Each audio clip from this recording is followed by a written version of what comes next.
bizni qishlog'imizda Qrim tatarlarning juda katta jamoasi yashar edi. Bular o'sha mashhur 1944-yil may oyidagi deportatsiyaning qurbonlari bo'lgan insonlar edi. Nihoyatda mehnatkash, ahil, samimiy, oqko'ngil insonlar bo'lganini shu biz kichkina paytimizda ota-onamiz gapirib berishardi. Ularni qanday ko'chib kelgani, maktabga borganimda, ulg'aygan paytimda shu Qrim tatar do'stlarimizni juda ko'pchiliklarni, yoshi kattalarini, ularning ayrimlari bizni maktabimizda o'qituvchilik qilishardi, dars berishardi. Ular endi shu og'ir kunlarni, og'ir qismatlarni boshidan kechirgan bo'lgani uchun irodasi mustahkam, hayotga to'g'ri baho beradigan, sinovlardan o'tgan insonlar bo'lganini men hozir ham yaxshi eslayman.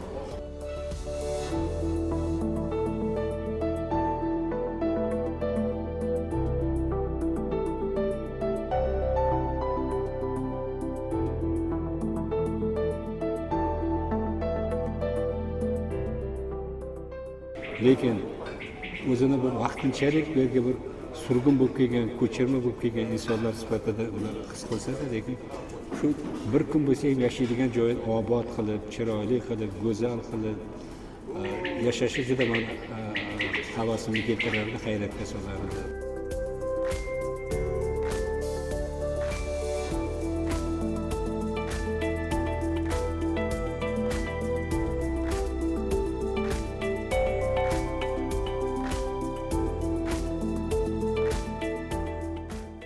Mana shulardan keyin suhbatlashib, gaplashib, Parkentda esimda qolgan ba'zi so'zlarni, qo'lyozmalarni o'qigandan keyin, yana gaplashgandan keyin shu 1 yil, 1,5 yilda men shu Qrim tatar tilini bemalol o'qib tushunadigan, shu Qrim tatar adabiyotiga bo'lgan, Qrim tatar xalqiga bo'lgan hurmatimni men bir umr qalbimda saqlaganman. Bundan keyin ham shuni doim saqlab, mana oilamga, bolalarimga gapirib beraman deb.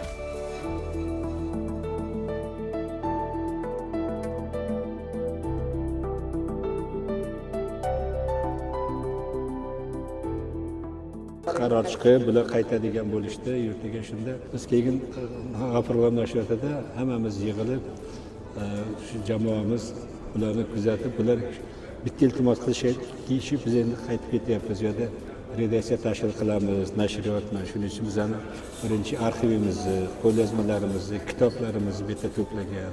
Eski mashinkalari bormi, shu foydalangan stol-ustullari bormi, hammasini ortib, kuzatib, shu yerda keyin xayrlashganmiz bilan mana shu.